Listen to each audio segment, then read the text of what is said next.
अजब की दादी ने कहा, बड़े आश्चर्य की बात है कि मेरे हाथ की बनाई हुई मलाई भी तुम नहीं खा रहे हो। अजब ने कहा, दादी जी मेरा अपराध क्षमा करें तो बताऊं, इस नगर में एक हलवाई है जो इतनी अच्छी मलाई बनाता है कि क्या कहूं, आपकी मलाई उतनी अच्छी नहीं होगी। दादी ने कहा, अगर ऐसी बात है तो मुझे भी खिलाओ। अजब के आदेश पर एक गुलाम ने मलाई लाकर अजब की दादी को दी, पर जैसे ही दादी ने मलाई खाई वह बेहोश हो गई। मंत्री को उसकी दशा देखकर चिंता हुई। उसने अपनी भावज के मुंह पर गुलाब जल छिड़कवाया, जिससे वह होश में आ गई। फिर उसने कहा कि यह मलाई बदरुद्दीन ही ने बनाई है। शमसुद्दीन को भी विश्वास हो गया। शमसुद्दीन ने कहा, अच्छा ठहरो, मैं बहाने से उस हलवाई को यहाँ बुलवाता हूँ। तुम और तुम्हारी बहू उसे छिप कर देखो। अगर तुम लोग उसे पहचान लो कि बदरुद्दीन वही है तो हम लोग उसे अपने साथ काहिरा ले चलेंगे। मैंने तो उसे कभी देखा ही नहीं, इसीलिए मैं उसे पहचान नहीं सकता। यह कहकर उसने अपने डेरे में जाकर अपने सिपाहियों को आज्ञा दी कि बदरुद्दीन की दुकान पर जाकर उसका सामान तोड़ फोड़ देना और उसे बांध कर ले आना, लेकिन खबरदार उसे मारना पीटना बिल्कुल नहीं। सिपाही बदरुद्दीन की दुकान पर गए और उन्होंने उसके सारे बर्तन भांडे तोड़ फोड़ डाले और उसे बांध दिया। उसने दुखी होकर पूछा, मेरा क्या अपराध है? और उन्होंने बगैर कुछ कहे सुने उसे दुकान से बाहर घसीट लिया। शमसुद्दीन के सामने बदरुद्दीन को लाया गया तो उसने रोकर पूछा, मालिक मैंने आपका क्या अपराध किया? शमसुद्दीन ने कहा, क्या तुमने मेरे सेवक के हाथ मलाई बेची थी? बदरुद्दीन ने कहा, हाँ। मंत्री बोला, तुम्हारा यही कसूर है, तुमने ऐसी वाहियात मलाई मेरे लिए भेजी, मैं तुम्हें प्राणदंड दूंगा। उधर पर्दे के पीछे से बदरुद्दीन की माँ और पत्नी ने उसे देखा तो रोने लगी। उन्होंने चाहा कि जाकर उससे लिपट जाएं, किंतु शमसुद्दीन ने पहले ही कह रखा था कि जब तक मैं न कहूँ उसके पास न जाना। दूसरे दिन शमसुद्दीन सब लोगों को लेकर मिस्र की ओर चला। बदरुद्दीन को उसने एक संदूक में बंद करके एक ऊंट पर लाद लिया। दिन भर उसे संदूक में रखकर चलता और रात को पड़ाव करने पर संदूक से बाहर निकाल देता था। इसी तरह जब चलते चलते काहिरा के पास पहुंचा तो पड़ाव डालकर मंत्री ने एक बढ़ई से कहा, एक आदमी को फांसी चढ़ाने के लिए एक लकड़ी की टिकटी बनाओ। बदरुद्दीन ने यह देखकर पूछा, किसे फांसी पर चढ़ाया जाएगा? मंत्री ने कहा, कल मैं नगर में प्रवेश करूंगा और तुझे इसी टिकटी से बांधकर पूरे नगर में फिराऊंगा और तेरे आगे एक आदमी यह मुनादी करता जाएगा कि इस आदमी को इसीलिए फांसी दी जाएगी कि इसने मलाई में काली मिर्च नहीं डाली। बदरुद्दीन यह सुनकर विलाप करने लगा। बदरुद्दीन ने कहा, हे परमात्मा, यह कैसा न्याय है? कहीं ऐसा भी होता है कि केवल इतने से अपराध पर कि मलाई में काली मिर्च नहीं पड़ी किसी हलवाई की दुकान लूट ली जाए, उसे बांध कर लाया जाए और फिर उसे फांसी दे दी जाए? धिक्कार है मुझ पर कि मैंने मलाई बनाने का धंधा किया और इस परेशानी में पड़ा। यह कहते हुए वह रोता रहा। आगे की कहानी जानने के लिए बने रहें।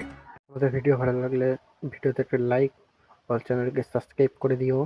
আর এরকম ভিডিও দেখার জন্য আমাদের চ্যানেলকে সাবস্ক্রাইব করে রাখবেন এবং পাশে থাকা বেল আইকনটি প্রেস করে রাখবেন যাতে আমাদের ভিডিও আপনাদের সামনে সবার প্রথমে পৌঁছায়।